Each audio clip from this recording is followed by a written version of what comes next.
భగవద్గీత లేకుండా మనిషి బ్రతకలేడా అమ్మా?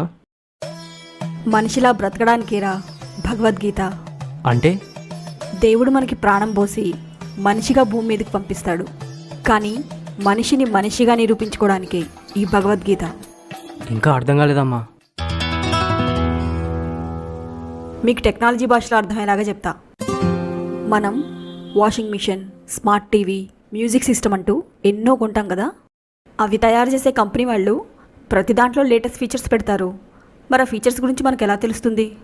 అన్నిటితో పాటు మాన్యువల్ బుక్స్ ఇస్తారు కదా, అవి చదివితే ఫీచర్స్ గురించి తెలుస్తాయి.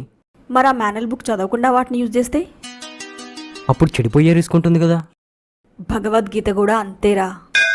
మనిషి మంచి నడవడితో బ్రతకడానికి మాన్యువల్. అర్థమైందమ్మా.